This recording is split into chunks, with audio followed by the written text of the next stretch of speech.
On est prêt? C'est bon? T'es prêt? Ok, je suis prêt. Là, on est là.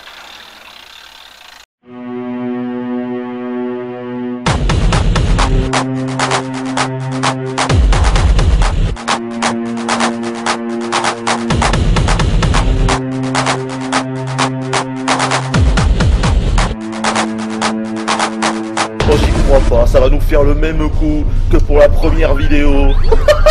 C'est énorme, putain. C'est exaspérant, quoi.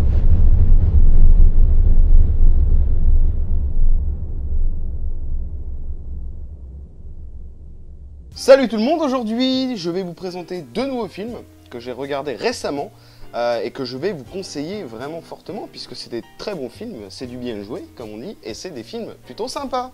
Donc pourquoi faut pas se prendre la tête dans la vie? On se prend pas la tête. On se prend la tête? Allez, on se prend pas la tête. Le premier film est sorti, il est sorti quand ce gros tas de merde? On sait pas. Ah, il y a même pas de date de sortie les gars, bon. Qu'est-ce que c'est que cette merde? Ah, c'est les micro-cravates, c'est le bordel.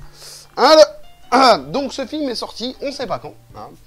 C'est un film à mon avis assez récent, qui est quand même une merde, mais bien sympa. Vous allez voir pourquoi. Il s'appelle Big Ass Spider. Putain, je l'ai réparé un peu, c'est bon, là on arrive à s'en sortir un peu. C'est l'histoire d'un mec qui s'appelle Alex, qui est exterminateur de nuisibles. Hein. C'est un peu un genre, si tu veux, de Billy l'exterminateur, si tu veux, mais dans un film. Et joué par le gars qui joue le flic dans Heroes. C'est le mec un peu gros, là. Et bah, c'est lui, je sais plus son nom. C'est pas une émission de cinéma. C'est une émission où je vous conseille des films. C'est pas une émission professionnelle. Attention, hein, c'est une émission de Clodo. Hein, regardez-moi ce matos de merde. Oh! Voilà. Donc, bon, bref. Donc, Big Ass Spider est un film avec une araignée géante. Déjà, tu te dis, mais ça déchire. Ce mec-là, donc, Alex, dit Alex Terminator. Oui, il y a des bons putains de jeux de mots dans ce film, c'est vraiment pas mal. Ce film commence déjà avec une scène d'ouverture magnifique. Je vous jure que c'est excellent.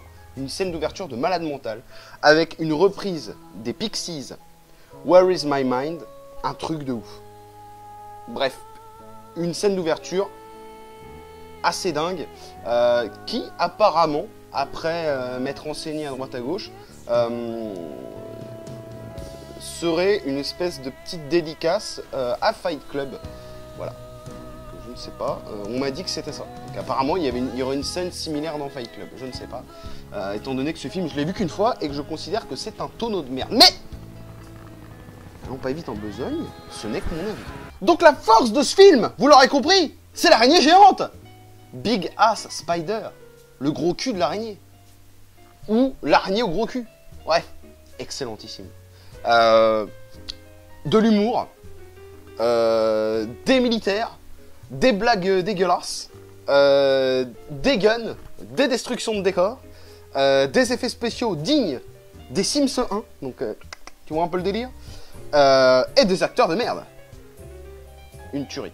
Une tuerie, Sharknado, Big Ass Spider, tout en haut, tout en haut. Tu le mets au dernier étage. Big Ass Spider, voilà. Avec donc notre ami qui joue dans Heroes, là, je sais plus son nom, qui a un pote mexicain dans le film. Alors, est-ce qu'il est mexicain? Il doit être mexicain. Il a un pote mexicain qui est con et qui fait que des blagues de merde. Et qui est vraiment très con, c'est surtout le problème. Donc voilà, en fait, l'histoire de ce mec-là qui va donc se retrouver au mauvais moment, au mauvais endroit, au mauvais moment, et qui va devoir défoncer cette grosse araignée géante. Petite mention quand même donc à cet acteur qui, après Heroes, qui est quand même une série qui a pas mal marché pour la première saison et qui a dégringolé par la suite. D'ailleurs, ils vont faire un préquel, là, une saison 0 en gros. Donc on va voir ce que ça va donner. Alors apparemment il n'y a plus du tout ces acteurs là, donc ça va faire un peu chier. Parce que bon, j'aimais bien Hayden Panettiere, celle qui se faisait défoncer et qui revivait tout le temps. Donc on verra bien, je sais pas comment ça se passe. J'ai maté que la saison 1 moi après. J'aimais bien le japonais aussi, qui a remonté le temps, je trouvais ça classe. Enfin bon, on verra. Ouais, du coup, mention spéciale à cet acteur, parce que ça m'a fait plaisir de le revoir. Et ça fait aussi bizarre de te dire que le mec est tombé quand même assez bas pour jouer dans Big Ass Spider. Tiens, le gars il sort son CV, Imagine, il va à un entretien d'embauche, enfin, je veux dire, bon, dans le cinéma, je sais pas comment ça marche. Tu peux, fais ce que tu veux, mais arrête de, ne sois pas un écran noir. Je veux dire, la bande-annonce est terminée, ok, mais passe d'autres trucs. Voilà. Non, ça c'est un truc de cul. Non, mais pas ça. Et il dit, alors c'est quoi tes films? Alors, bon, j'ai joué dans Hero. Ah, ils vont me dire, ah, c'est bien. Ah ouais, vous êtes le gros flic là. Ouais, et Big Ass, oui, là. Big quoi? Big Ass. D'accord.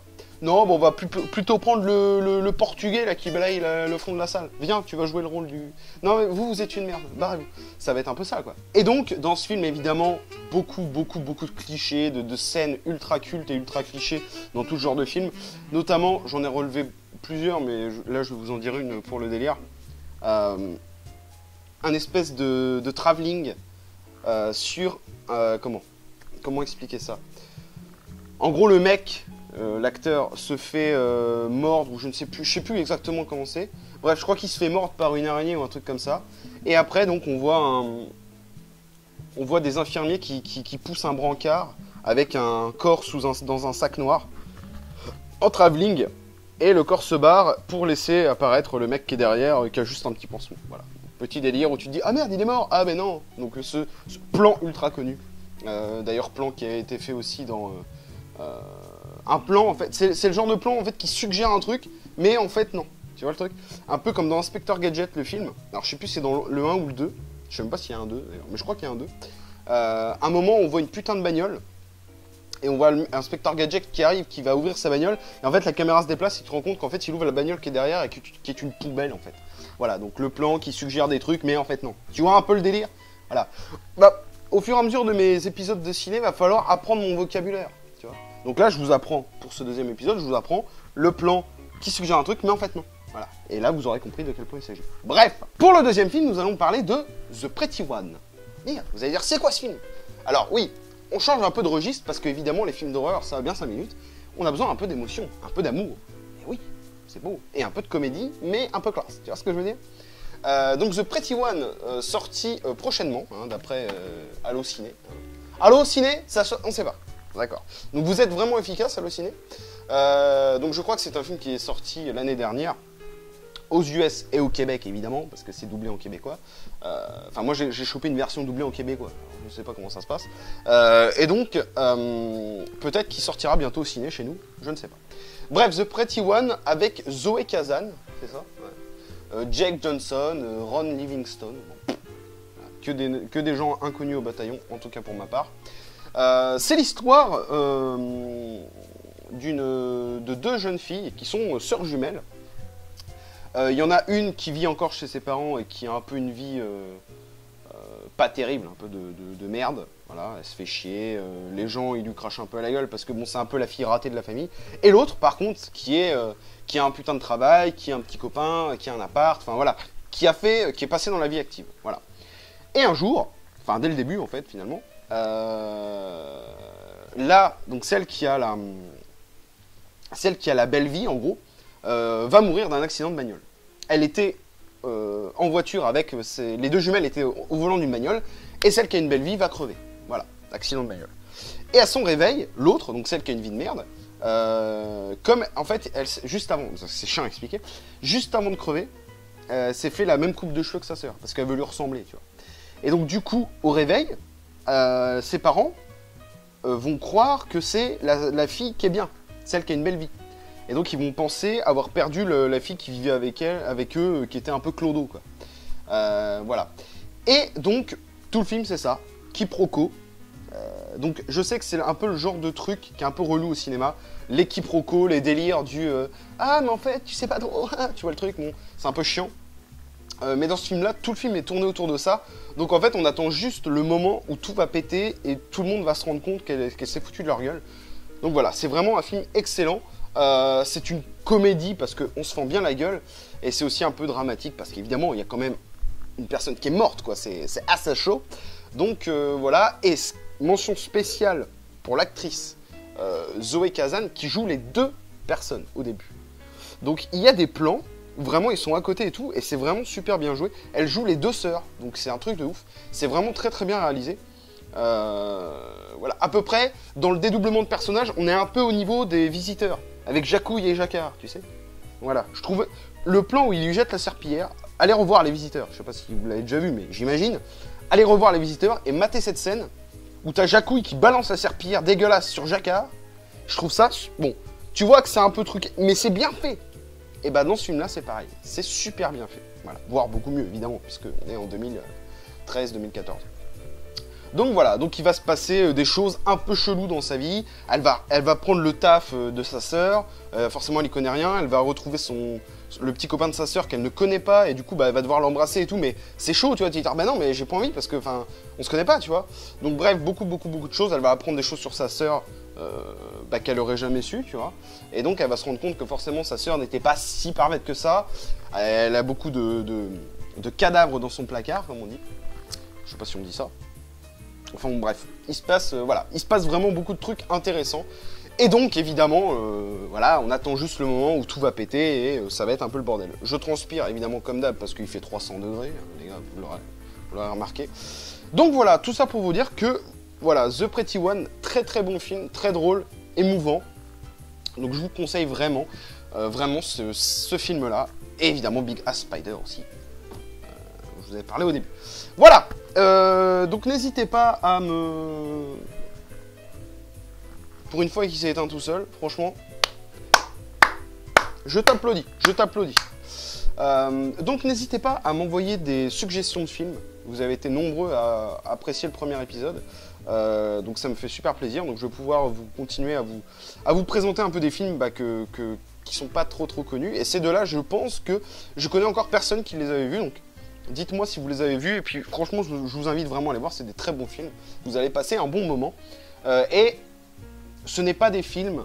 Parce que bon, évidemment, c'est des petits films sympas. C'est pas des trucs vraiment prétentieux, etc. Donc c'est des films qui durent environ 1h30. Et je trouve que pour ce genre de film, c'est vraiment le temps idéal. Voilà, j'ai un peu de mal avec les films qui font 2 heures, voire... Je trouve que 1h40, ça passe. C'est vraiment le grand max pour ce genre de film. Mais passer au-delà... par exemple, j'ai rematé là, Les Dents de la Mer. Je me suis rendu compte que je l'avais jamais vu. Ou alors je m'en rappelais plus. Je l'ai rematé. Et évidemment, c'est un film qui fait 1h58, un truc comme ça. Et j'ai vraiment eu du mal à tenir jusqu'au bout. Parce que... voilà. Alors, c'est un film culte. Voilà, j'ai bien aimé. Le film est sympa. Mais 1h58, presque 2 heures pour un film de requin, c'est un peu relou. Voilà. Il y a des films qui se prêtent au long format. Et il y en a d'autres, je trouve que c'est un peu chiant. Voilà. Par exemple, Transcendance, que j'ai vu récemment. Je me suis fait chier. Attendez, voir. Je vais regarder le temps qui dure, Transcendance, parce que c'est incroyable.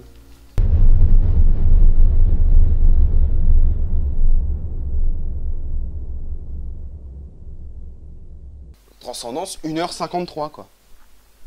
Voilà. Et je peux te dire qu'au ciné, tu les sens passer, les 1h53. Ah, putain!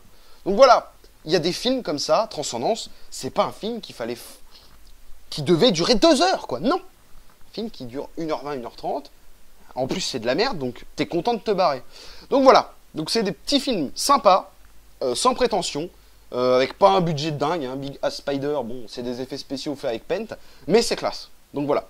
Je vous conseille ces 2 films. N'hésitez pas à me conseiller des films si vous en avez dans votre veston. Et puis sur ce, je vous dis à très bientôt pour un épisode 3. Et puis pour d'autres vidéos, de toute façon, je suis toujours là. Voilà. Ciao!